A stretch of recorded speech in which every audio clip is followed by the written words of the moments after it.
13 വയസ്സ് മുതൽ ലൈംഗിക പീഡനത്തിനിരയായെന്ന വെളിപ്പെടുത്തലുമായി 18-കാരി എത്തുമ്പോൾ കേരളം ഞെട്ടുകയാണ്.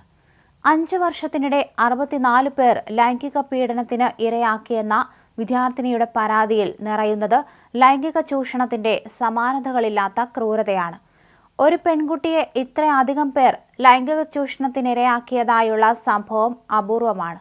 സൂര്യനെല്ലിയിലെ പീഡനത്തിന് അപ്പുറത്തേക്കുള്ള ക്രൂരതയായി ഇത് മാറുന്നു. കായിക താരമാണ് പെൺകുട്ടി.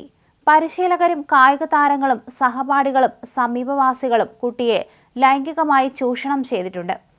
ലൈംഗിക ചൂഷണത്തിനെതിരെ സ്കൂളിൽ നൽകിയ കൗൺസിലിംഗിനിടെയാണ് പെൺകുട്ടി ദുരനുഭവം പങ്കുവച്ചത്. തുടർന്ന് മഹിളാ സമാഖ്യ സൊസൈറ്റി വഴി CWCയിലേക്ക് എത്തുകയായിരുന്നു. സൈക്കോളജിസ്റ്റിന്റെ സഹായത്തോടെ പെൺകുട്ടിയുടെ വിശദമായ വിവരങ്ങളും പീഡനം സംബന്ധിച്ച വിവരങ്ങളും ശേഖരിക്കാനായിരുന്നു ആദ്യഘട്ട ശ്രമം. തുടർന്ന് സൈക്കോളജിസ്റ്റ് നൽകിയ റിപ്പോർട്ടിന്റെ അടിസ്ഥാനത്തിലാണ് കേസെടുക്കാൻ CWC പോലീസിന് നിർദ്ദേശം നൽകിയത്. അന്വേഷണത്തിന് പ്രത്യേക സംഘത്തിന് രൂപം നൽകിയിട്ടുണ്ട്. പത്തനംതിട്ട ജില്ലാ പോലീസ് മേധാവിക്കാണ് അന്വേഷണത്തിന്റെ മേൽനോട്ട ചുമതല.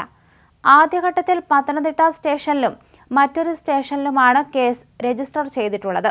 ഇതിനു പുറമെ പെൺകുട്ടിയെ കൊണ്ടുപോയി പീഡിപ്പിച്ച ഇടങ്ങളിലെ സ്റ്റേഷനുകളിലും കേസ് രജിസ്റ്റർ ചെയ്യും. 13 വയസ്സുള്ളപ്പോൾ പീഡനം തുടങ്ങിയെന്നാണ് പെൺകുട്ടിയുടെ മൊഴി. ആൺസുഹൃത്ത് പീഡിപ്പിക്കുകയും പിന്നീട് സുഹൃത്തുക്കൾക്ക് കൈമാറുകയും ചെയ്തു. വിവാഹ വാഗ്ദാനം നൽകിയാണ് പെൺകുട്ടിയെ ആൺസുഹൃത്ത് ആദ്യം പീഡിപ്പിച്ചത്.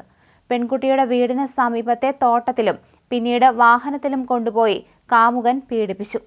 പെൺകുട്ടിയുടെ നഗ്നചിത്രവും വീഡിയോയും എടുത്ത് പ്രതി അത് സുഹൃത്തുക്കളെ കാണിച്ചു. പിന്നീട് സുഹൃത്തുക്കൾക്കും പെൺകുട്ടിയെ പങ്കുവച്ചു. ഒരു പീഡനക്കേസിൽ ജയിലിൽ കഴിയുന്ന പ്രതിയും പെൺകുട്ടിയെ ലൈംഗിക ചൂഷണത്തിന് ഇരയാക്കിയിട്ടുണ്ട്. നഗ്നദൃശ്യങ്ങൾ പുറത്തെത്തിയിരുന്നു. ആ ദൃശ്യങ്ങൾ കണ്ട് ചിലരും പെൺകുട്ടിയുമായി അടുപ്പം സ്ഥാപിക്കുകയും പൊതുവിടത്ത് വെച്ചും സ്കൂളിൽ വെച്ചും വീട്ടിലെത്തിയും പീഡിപ്പിച്ചതായും പെൺകുട്ടിയുടെ മൊഴിയിലുണ്ട്. പോലീസ് കേസെടുത്ത് അന്വേഷണം ആരംഭിച്ചു. നിലവിൽ 40 പേർക്കെതിരെ പോക്സോ കേസ് രജിസ്റ്റർ ചെയ്തു.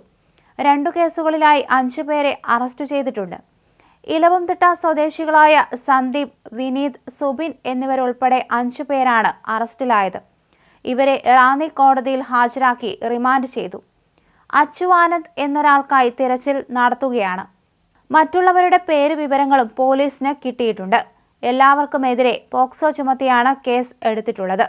പട്ടികജാതി പട്ടികവർഗ നിരോധന വകുപ്പും ഇവിടെ ചുമത്തുന്നുണ്ട്. സ്കൂൾ തല കായിക താരം കൂടിയായ പെൺകുട്ടിയെ ക്യാമ്പിൽ വെച്ച് ഉപദ്രവിച്ചതായും പരാതിയുണ്ട്. എന്തായാലും പ്രണയച്ചതിയിൽ വീഴ്ത്തിയാണ് കാമുകൻ കുട്ടിയെ പീഡിപ്പിച്ചിരിക്കുന്നത്.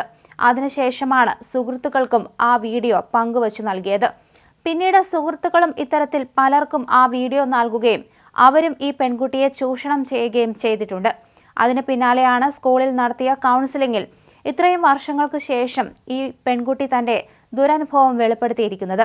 എന്തായാലും 63ഓളം പേർക്കെതിരെ കേസെടുക്കാനുള്ള സാധ്യതയുണ്ട്. 40 പേർക്കെതിരെ ഇപ്പോൾ പോക്സോ ചുമത്തിയിട്ടുണ്ട്.